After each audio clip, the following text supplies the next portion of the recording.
G Sudhakaran വന്നു, ഞങ്ങൾ ജയിപ്പിക്കുകയാണ്. അദ്ദേഹം ഞങ്ങളുടെ പാർട്ടിയല്ലല്ലോ, ഞങ്ങൾ അംഗീകരിച്ചില്ലേ. ഞങ്ങളുടെ പാർട്ടിയിൽ എല്ലാവരും തൃപ്തരാണെന്നാണോ നിങ്ങൾ ധരിക്കുന്നത്? അല്ല. പല ആളുകളും നമ്മളെ കാണുമ്പോഴും വിളിക്കുമ്പോഴും ചോദിക്കുന്നത്, നിങ്ങളാരും പ്രവർത്തന രംഗത്തില്ലേ? UDF സ്ഥാനാർത്ഥിയായി വന്നിട്ടുള്ള ആളെ നിങ്ങൾ അംഗീകരിക്കുന്നില്ലേ? കോൺഗ്രസ് വേറെ സ്ഥാനാർത്ഥിയെ നിർത്തിയിട്ടുണ്ടോ? നിങ്ങൾ വിഭാഗീയ പ്രവർത്തനം നടത്തുകയാണോ? നിങ്ങളെല്ലാവരും വിമത പ്രവർത്തനത്തിലാണോ? ന്യായമായ ചോദ്യമാണ്. കാരണം എന്താണ്? കേരള കോൺഗ്രസ് ജോസഫ് വിഭാഗത്തിൽ നിന്നും കോൺഗ്രസ് പാർട്ടി ഈ സീറ്റ് ഏറ്റെടുക്കണമെന്ന് സംഘടനാപരമായ ചട്ടക്കൂടിൽ നിന്നുകൊണ്ട് ആവശ്യപ്പെടാൻ കഴിയുന്ന മുഴുവൻ വേദികളിലും ആവശ്യപ്പെട്ടിരുന്നു. അതിന് തുടക്കം കുറിച്ച ഒരു വ്യക്തി എന്നുള്ള നിലയിൽ ആ ചോദ്യങ്ങൾക്ക് മറുപടി പറയാൻ എനിക്ക് ബാധ്യതയുണ്ട്. സംഘടനാപരമായ ചട്ടക്കൂടിൽ നിന്ന് എന്ന് ഞാൻ പറഞ്ഞത്, നമുക്ക് മുന്നണിയിൽ സീറ്റ് വീതം വെപ്പ് നടക്കുമ്പോൾ ഓരോ കക്ഷിക്കും അവർക്ക് സീറ്റ് വേണമെന്ന് ആഗ്രഹിക്കാനും ആവശ്യപ്പെടാനുമുള്ള അവകാശമുണ്ട്. അത് കേരള കോൺഗ്രസ് അങ്ങനെ ആവശ്യപ്പെട്ടിട്ടുണ്ട്, മുസ്ലിം ലീഗ് ആവശ്യപ്പെട്ടിട്ടുണ്ട്, RSP ആവശ്യപ്പെട്ടിട്ടുണ്ട്, ഫോർവേഡ് ബ്ലോക്ക് ആവശ്യപ്പെട്ടിട്ടുണ്ട്. നിങ്ങൾക്കറിയാമല്ലോ, മുൻപ് ഐക്യജനാധിപത്യ മുന്നണിയിൽ ഫോർവേഡ് ബ്ലോക്ക് എന്ന് പറയുന്ന രാഷ്ട്രീയ കക്ഷിക്ക് സീറ്റ് ഉണ്ടായിരുന്നില്ല. അവർ ഡിമാൻഡ് ചെയ്തു. അവർക്ക് നമ്മൾ കൊടുത്തത് ചാത്തന്നൂർ സീറ്റാണ്. എന്നാൽ അവിടെ കോൺഗ്രസ് പാർട്ടിയുടെ പ്രാദേശികമായിട്ടുള്ള നേതൃത്വം അതിശക്തമായ പ്രതിഷേധം ഉയർത്തുകയും നിലപാട് UDF നേതൃത്വം തിരുത്തുകയും ചെയ്തു. ഫോർവേഡ് ബ്ലോക്ക് എന്ന് പറയുന്ന പാർട്ടിയും നിലപാട് തിരുത്തി. ഞങ്ങൾക്ക് ആ സീറ്റ് വേണ്ട എന്ന് പറഞ്ഞപ്പോൾ അവിടെ KPCCയുടെ ജനറൽ സെക്രട്ടറി കൈപ്പത്തി ചിഹ്നത്തിൽ ചാത്തന്നൂരിൽ മത്സരിക്കുകയാണ്. ഞങ്ങളുടെ മുന്നണിയുടെ സ്ഥാനാർത്ഥിയായി കുന്നംകുളത്ത് CMB എന്ന് പറയുന്ന പാർട്ടിയുടെ നേതാവ് ശ്രീ CP ജോൺ മത്സരിച്ചിരുന്നു. അദ്ദേഹത്തിന് ഇപ്പോൾ നമ്മൾ കൊടുത്തിരിക്കുന്ന സീറ്റ് തിരുവനന്തപുരം സെൻട്രലാണ്. ആ തിരുവനന്തപുരം സെൻട്രൽ കൊടുക്കുന്നതിനെതിരെ തിരുവനന്തപുരത്ത് വ്യാപകമായ പ്രതിഷേധമുണ്ടായിരുന്നു. മുൻ DCC പ്രസിഡന്റും MPയും മുൻ മന്ത്രിയും MLAയുമായ ശ്രീ VS ശിവകുമാർ അടക്കമുള്ള ആളുകൾ ആ കാര്യത്തിൽ പരസ്യമായ നിലപാടെടുത്തിരുന്നു. പക്ഷെ മുന്നണി തീരുമാനം വന്നു, പാർട്ടി തീരുമാനം വന്നു, CP ജോൺ ഇപ്പോൾ ഞങ്ങളുടെ ഔദ്യോഗിക സ്ഥാനാർത്ഥിയാണ് എന്ന് പറഞ്ഞതുപോലെ കുട്ടനാട് കഴിഞ്ഞ കുറേ കാലങ്ങളായി UDF മുന്നണിയിൽ മത്സരിക്കുന്ന കക്ഷികൾ പരാജയപ്പെടുകയാണ്. കോൺഗ്രസ് മത്സരിച്ചിട്ടുണ്ട്, കേരള കോൺഗ്രസ് മാണി ഗ്രൂപ്പ് മത്സരിച്ചിട്ടുണ്ട്, കേരള കോൺഗ്രസ് ജേക്കബ് ഗ്രൂപ്പ് മത്സരിച്ചിട്ടുണ്ട്, DIC കെ കരുണാകരൻ ഉണ്ടാക്കിയ രാഷ്ട്രീയ പാർട്ടിയുടെ പ്രതിനിധിയായി അവിടെ മത്സരിച്ചിട്ടുണ്ട്. അതിനുശേഷം ജോസഫ് ഗ്രൂപ്പ് മത്സരിച്ചിട്ടുണ്ട്. സ്വാഭാവികമായും ഞങ്ങളൊക്കെ പൊതുരംഗത്ത് നിൽക്കാൻ തുടങ്ങിയിട്ട് 10-40 വർഷമാകുകയാണ്. അപ്പം ഞങ്ങളുടെ നാട്ടിൽ കൈപ്പത്ത് ചിഹ്നത്തിൽ കോൺഗ്രസിൽ UDFന്റെ ഒരു സ്ഥാനാർത്ഥി വരണമെന്ന് ഞങ്ങൾ ആഗ്രഹിക്കും. അത് ഞങ്ങൾ കൃത്യമായി നേതൃത്വത്തിന് മുൻപാകെ പറയും. ഇത് ഒരു വ്യക്തിയുടെ അഭിപ്രായമല്ല.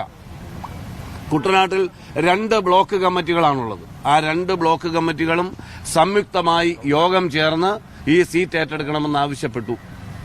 ജില്ലയിൽ ഉള്ള പ്രധാനപ്പെട്ട മുഴുവൻ നേതാക്കളും കോൺഗ്രസ് പാർട്ടി ഈ സീറ്റ് ഏറ്റെടുക്കണമെന്ന് ആവശ്യപ്പെട്ടു. ഇത് മാത്രമല്ല, ഇടുക്കി ആവശ്യപ്പെട്ടു, ഏറ്റുമാനൂർ ആവശ്യപ്പെട്ടു, തൃക്കരിപ്പൂർ ഞങ്ങൾ ആവശ്യപ്പെട്ടു. ഇതെല്ലാം കേരള കോൺഗ്രസിന്റെ കയ്യിലിരിക്കുന്ന സീറ്റാണ്. വളരെ സന്തോഷത്തോടും ബഹുമാനത്തോടും കൂടി പറയാൻ ഞാൻ ആഗ്രഹിക്കുന്നു. ഈ തെരഞ്ഞെടുപ്പിന്റെ പ്രാധാന്യം കണക്കിലെടുത്ത് കേരള കോൺഗ്രസ് ജോസഫ് വിഭാഗം ബഹുമാന്യനായ ശ്രീ PJ ജോസഫ് പ്രതിഷേധങ്ങളും വിവാദങ്ങളും തർക്കങ്ങളും ചർച്ചകളും ആവശ്യങ്ങളും ആവലാതികൾക്കും ശേഷം അദ്ദേഹം വിശാലമായ തീരുമാനമെടുത്തു. അവർ സ്ഥിരമായി മത്സരിച്ചുകൊണ്ടിരുന്ന ഇടുക്കി സീറ്റ് ഞങ്ങൾക്ക് വിട്ടുതന്നു. വലിയ വിശാല മനസ്കതയോടുകൂടിയാണ് അദ്ദേഹം തീരുമാനം കൈക്കൊണ്ടത്.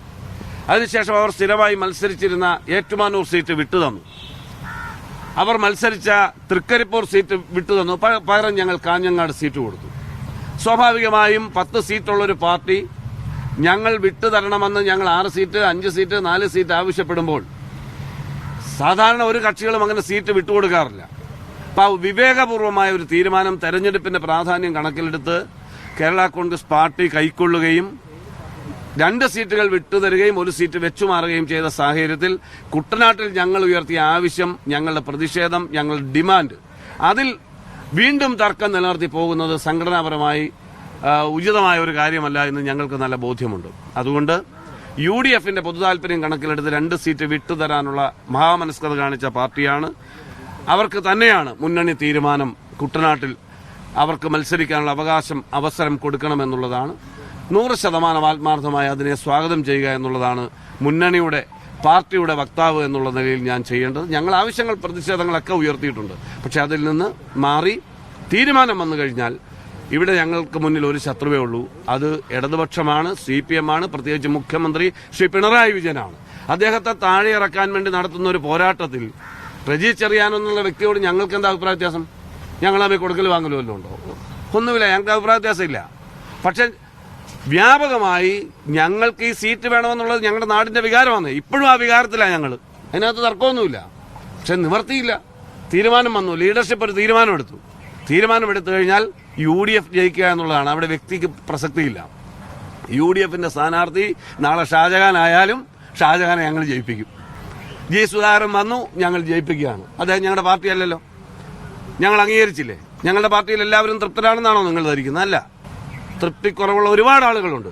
ആ G. സുധാകരനെ ജയിപ്പിക്കാൻ വേണ്ടി ഞങ്ങൾ കഠിനാധ്വാനം ചെയ്യുന്നു എങ്കിൽ ഐക്യ ജനാധിപത്യ മുന്നണിയുടെ കക്ഷിയിൽ അവർക്ക് അനുവദിച്ച സീറ്റിൽ മത്സരിക്കുന്ന സ്ഥാനാർത്ഥിയെ ഞങ്ങൾ ജയിപ്പിക്കണ്ടേ? അപ്പൊ അതിനുവേണ്ടിയുള്ള പ്രവർത്തനം തുടങ്ങുകയാണ്. മുൻപ് എന്തെല്ലാം തർക്കമുണ്ടെങ്കിലും ആ തർക്കങ്ങൾ അവസാനിപ്പിച്ച് UDFന്റെ വിജയം ലക്ഷ്യം വെച്ചുകൊണ്ടുള്ള പോരാട്ടം തുടങ്ങുകയാണ്. റജി ചെറിയാന് വേണ്ടിയല്ല, UDF സ്ഥാനാർത്ഥിക്ക് വേണ്ടി പ്രവർത്തിക്കും.